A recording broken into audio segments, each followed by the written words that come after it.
ప్రభు నామానికే మహిమ కలుగును గాక. కూడి వచ్చిన మీ అందరికీ కర్మెల ఆత్మీయ సహవాసం సంఘ విశ్వాసులందరికీ మన ప్రభువును ఆయన ప్రియ కుమారుడునైన యేసుక్రీస్తు వారి శ్రేష్టమైన నామంలో శుభములు మరియు అందరికీ వందనాలు. యెహెజ్కేలు గ్రంథం 3వ అధ్యాయం మనం ధ్యానం చేసుకుంటాం. యెహెజ్కేలు గ్రంథం 3వ అధ్యాయం. ఇందులో ముఖ్యమైన అంశం ఏంటంటే ప్రవక్త యొక్క బాధ్యత దాని గురించి మనం ధ్యానం చేసుకుంటున్నాం. 4వ వచనాన్ని మనం చూస్తే, మరియు ఆయన నాతో ఎలాగూ సెలవిచ్చాను, నరపుత్రుడా, నీవు బయలుదేరి ఇశ్రాయేలుల వద్దకు పోయి నా మాటలు వారికి తెలియజెప్పుము.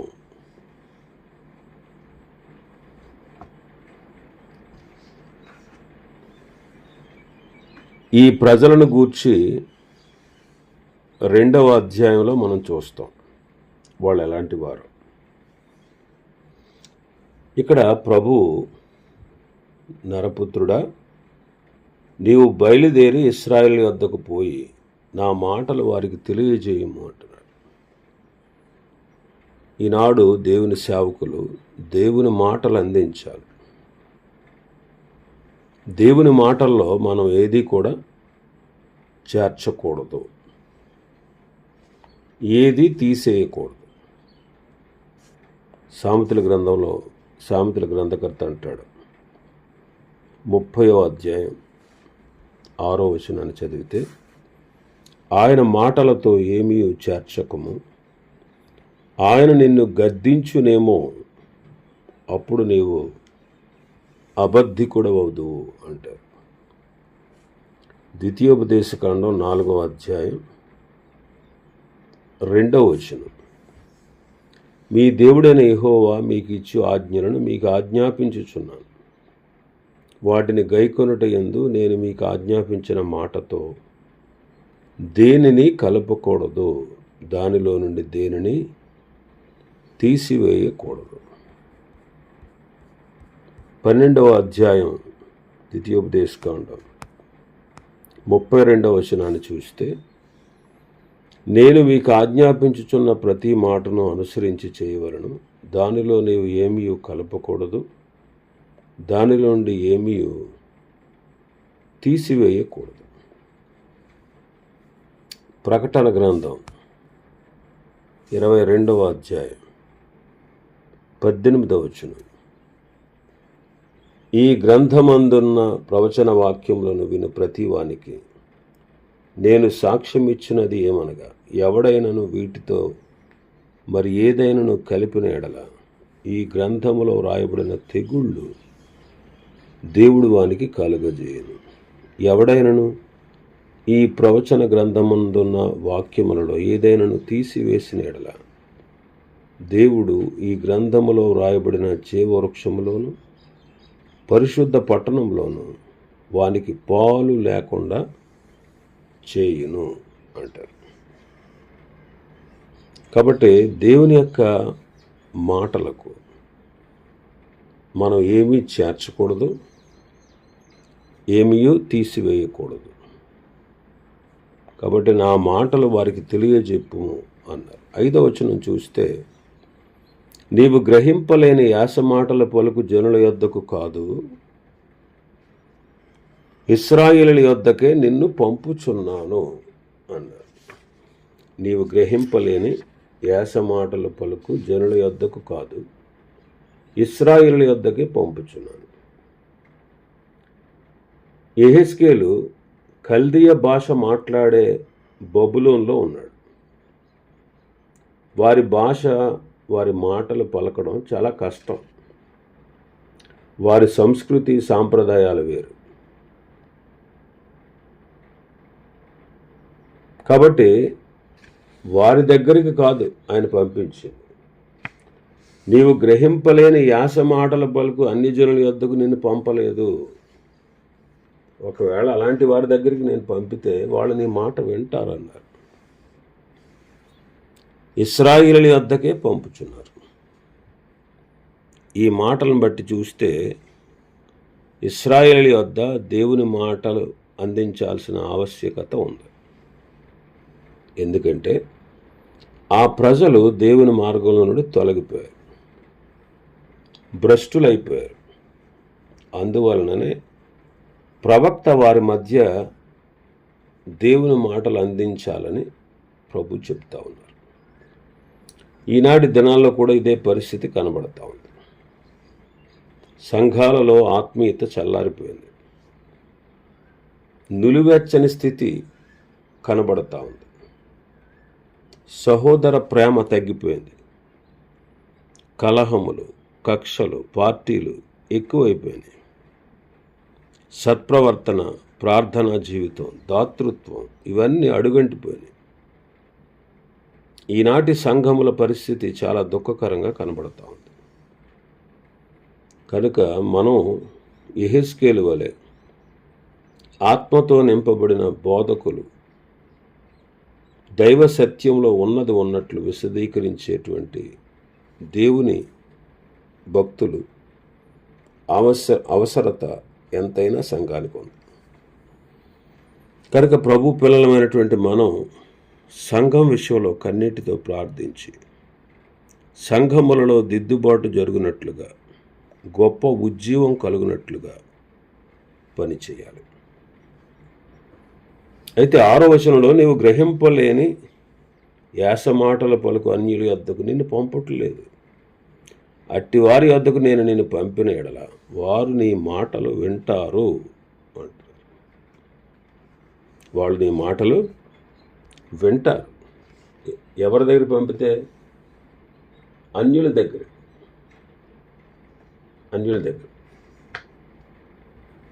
అయితే 7వ వచనంలో చూస్తే ఇశ్రాయేలీయులందరూ సిగ్గుమాలిన వారును కఠిన హృదయులునై నేను చెప్పిన మాటలను ఆలకింపనొల్లకున్నారు గనుక నీ మాటలు విననొల్లరు అంటున్నారు. అన్యులే నీ మాటలు వింటారు, ఇశ్రాయేలీయులు నీ మాటలు వినరు అంటున్నారు. ఇది ఎంతో దుఃఖకరమైనటువంటి మాట. దేవుని ప్రజలు అనబడు వారి కంటే అన్యులే బెటర్గా కనబడుతున్నారు, మేలుగా కనబడుతున్నారు. కొన్నిసార్లు అన్యులే సులువుగా మార్చబడటం మనం చూస్తాం. నినివే మహాపురం చూడండి. యోనా ఒక్కరోజు అందించిన వర్తమానం ద్వారా రాజు మొదలుకొని బానిస వరకు పశువులతో సహా ఉపవాసం ఉండి తమ దుష్టత్వాన్ని మానుకున్నారు. అది తాత్కాలికంగా వాళ్ళ మీదకు వచ్చేటువంటి శిక్ష నుంచి ఆ శిక్ష వాయిదా పడిందన్నమాట. ఆ శిక్ష పూర్తిగా పోలేదు, కానీ వారి యొక్క మార్పును బట్టి అది వాయిదా వేయబడింది. మన ప్రియ ప్రభువు శరీరధారిగా ఈ లోకంలో సంచరిస్తూ ఉన్న టైంలో 3.5 సంవత్సరాల పరిచర్యలో ఆయన ఎక్కడెక్కడైతే సంచరించారో ఆ పట్టణాల్లో, ఎక్కడెక్కడైతే విస్తారమైన అద్భుతాలు చేశారో ఆ పట్టణాల్లో ప్రజలు మారు మనసు పొందకపోవడం చూసి ఆయన ఎంతో బాధపడ్డారు. మత్తయి సువార్త 11వ అధ్యాయం 20-21 వచనాలు. పిమ్మట ఏ ఏ పట్టణములలో ఆయన విస్తారమైన అద్భుతములు చేసెనో ఆ పట్టణముల వారు మారు మనస్సు పొందకపోవటం వలన ఆయన వారిని ఇట్లు గద్దెంపసాగిన. అయ్యో కొరాజీనా, అయ్యో బేత్సయిదా, మీ మధ్యన చేయబడిన అద్భుతములు తూరు సీదోను పట్టణంలో చేయబడిన ఎడల ఆ పట్టణంలో వారు పూర్వమే గోనె పట్టు కట్టుకుని బూడిద వేసుకుని మారు మనస్సు పొందిందురు. విమర్శ దినమందు మీ గతి కంటే తూరు సీదోను పట్టణంలో వారి గతి ఓర్వదగినదై ఉండునని మీతో చెప్పుచున్నాను. కపెర్నహూమా, ఆకాశం మట్టుకు హెచ్చింపబడేదవా, నీవు పాతాళం వరకు దిగిపోయేది. నీలో చేయబడిన అద్భుతములు సొదొమలో చేయబడిన ఎడల అది నేటి వరకు నిలిచియుండును. విమర్శ దినమందు నీ గతి కంటే సొదొమ దేశపు వారి గతి వార్వదగినదై ఉండునని మీతో చెప్పుచున్నాను. అపొస్తలుడైన పౌలు కూడా యూదులు వాక్యాన్ని పెడచెవిన పెట్టినందున మేము అన్యుల యొద్దకు వెళ్ళిపోతున్నాము అన్నారు. మేము అన్యుల యొద్దకు వెళ్ళిపోతున్నాము. అపొస్తలుల కార్యములు 13:46. అప్పుడు పౌలును బర్నబాయు ధైర్యముగా ఇట్లనిరి, దేవుని వాక్యము మొదట మీకు చెప్పుట ఆవశ్యకమే, అయినను మీరు దాన్ని త్రోసివేసి మిమ్మల్ని మీరే నిత్య జీవమునకు అపాత్రులుగా ఎంచుకొనుచున్నారు గనుక ఇదిగో మేము అన్యజనుల యొద్దకు వెళ్ళుచున్నాము అన్నారు. ప్రియ దేవుని బిడ్డ, క్రైస్తవ సంఘమా, నేడు మన పరిస్థితి ఎట్లా ఉంది? మనకంటే అన్యులే మేలుగా కనబడుతున్నారా? ఇది చాలా విచారకరమైనది. దేవుని మాటలకు సంపూర్ణమైన విధేయత చూపి ప్రభువైన యేసుక్రీస్తు వారి జీవన విధానాన్ని మన అనుదిన నడవడిక ద్వారా లోకమునకు చూపించడం మన బాధ్యత అయింది. 7వ వచనంలో ఇశ్రాయేలునందరిని గూర్చి సిగ్గుమాలిన వారును కఠిన హృదయులునై నేను చెప్పిన మాటలు ఆలకెంపనొల్లకై ఉన్నారు గనుక నీ మాటలు వారు విననొల్లరు అంటున్నారు. వారు సిగ్గుమాలిన వారు కఠినులు అని పలుకుచున్నారు. 2-3 అధ్యాయాల్లో, అంటే 2వ అధ్యాయంలో ఇశ్రాయేలును గూర్చి 7 భయంకరమైన మాటలు వాడడం మనం చూసాం. ఈనాడు మన పరిస్థితి ఎలా ఉంది? వారు ఎలాంటి వారంట? సిగ్గుమాలిన వారు. సిగ్గుమాలిన జీవితం అనేది చాలా భయంకరమైనది. వాళ్ళు తేళ్ల వంటి వారు, ముండ్ల వంటి వారు అని చదివాం 2వ అధ్యాయంలో. ఈ మాటలు దేవుని ప్రజలను గూర్చి పలకబడిన మాటలు. తేళ్ళు, ముండ్లు ఇవి ఇతరులకు హాని కలగజేస్తాయి. మరి వాళ్ళ హాని కలిగించే వ్యక్తులుగా ఉన్నారు. కీర్తనకారుడు 57వ కీర్తనలో అంటాడు, మనము హానికరమైన వ్యక్తులుగా మనం ఉండకూడదు. ఇతరులకు హాని చేసేవారుగా మనం ఉండకూడదు.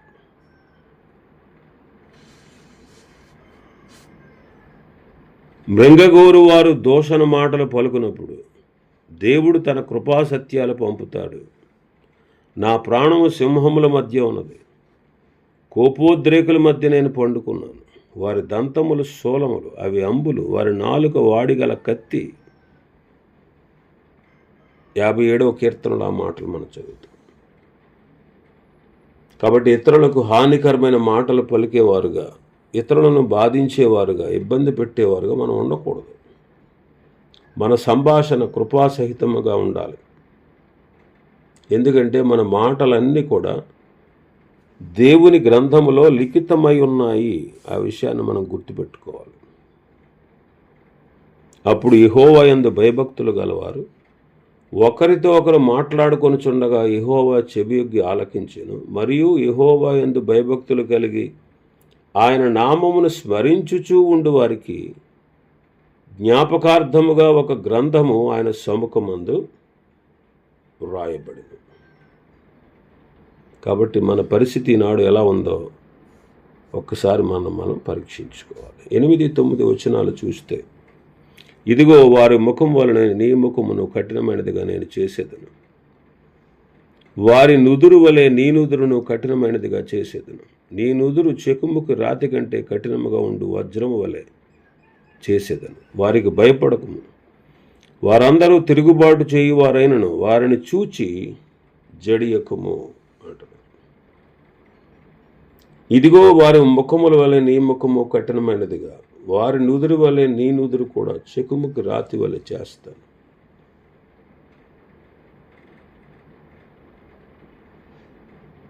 కాబట్టి కఠినమైన పరిస్థితి అన్నమాట.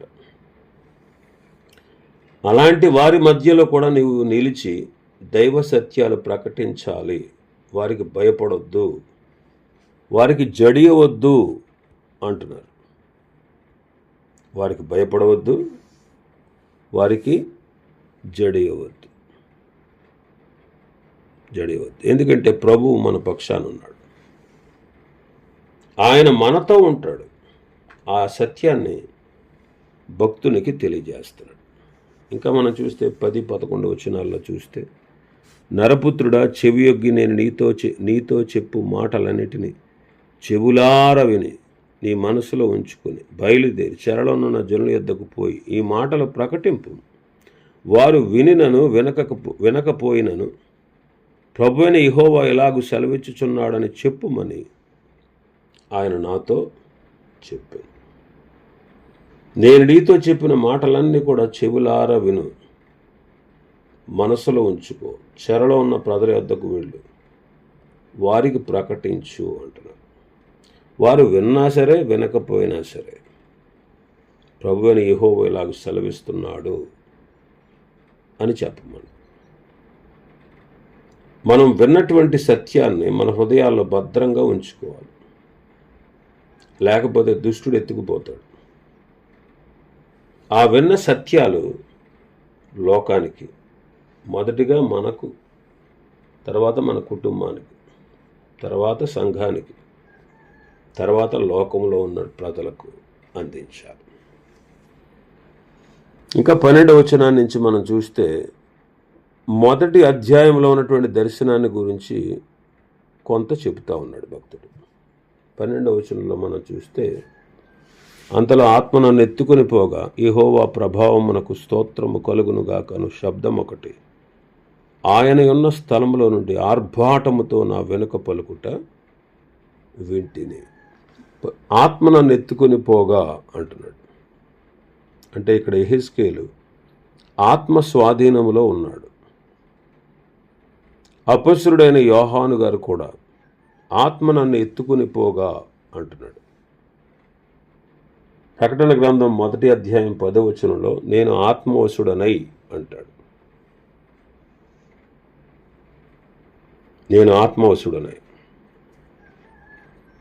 మరి ఆత్మవశములో ఉన్నట్టు భక్తులను మనం చూస్తున్నాం. ప్రభు దినమందు ఆత్మవశుడనై ఉండగా అంటారు.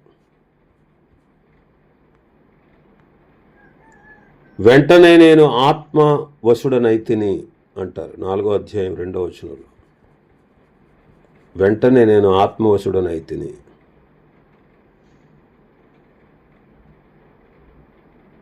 కాబట్టి ఆత్మవశుడై ఉన్నారు. మనం కూడా పరిశుద్ధాత్మ ఆధీనంలో ఉండాలి. ఆత్మవశుడనై ఉన్న నన్ను అంటాడు ప్రకటన గ్రంథం 21:10లో. కాబట్టి యోహాను ఆత్మవశుడై ఉన్నాడు. ఆత్మ ఎక్కడికంటే అక్కడికి తీసుకువెళ్తా ఉంది యెహెజ్కేలు. ఎందుకంటే అప్పట్లో బైబిల్ రాతలు పూర్తి కాలేదు కనుక ఆ దినాల్లో అలా జరిగింది. ఈ దినాల్లో కూడా పరిశుద్ధాత్ముడు నిన్ను తీసుకుని పోతాడు అని తలంచకూడదు. ఇంకా మనం చూస్తే ఏమని ఉన్నాడు? యెహోవా ప్రభావమునకు స్తోత్రము కలుగునుగాక అనే శబ్దం విన్నాడు. నిత్యము ఆయన స్తోత్రార్హుడు. స్తుతి స్తోత్రములు పొందడానికి అర్హుడు మన ప్రభు. ఆ జంతువుల యొక్క రెక్కలు ఒకదాన్నొకటి తగలడం వలన కలుగు చప్పుడు, వాటి ప్రక్కన ఉన్నటువంటి చక్రముల యొక్క ధ్వని గొప్ప సందడి జరుగుతున్నట్లుగా నాకు వినబడింది అంటాడు 13వ వచనంలో. ఆ జంతువుల రెక్కలు ఒకదానికి ఒకటి తగులుట వలన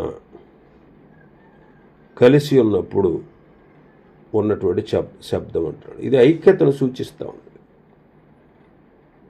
ఇది ఐక్యతను సూచిస్తూ ఉంది.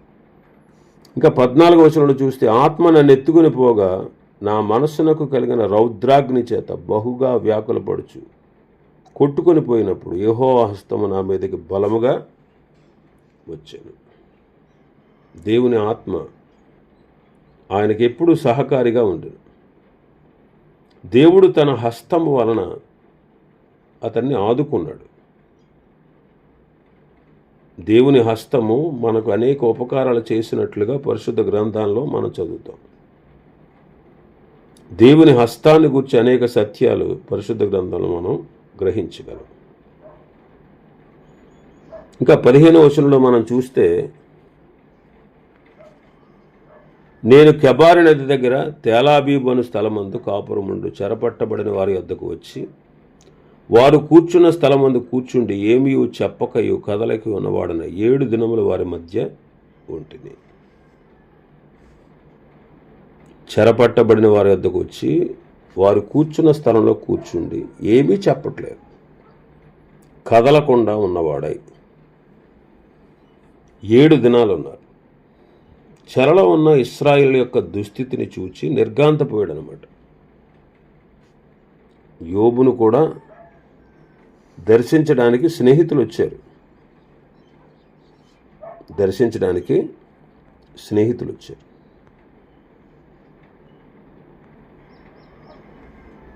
అతని పరిస్థితి చాలా భయంకరంగా ఉంది.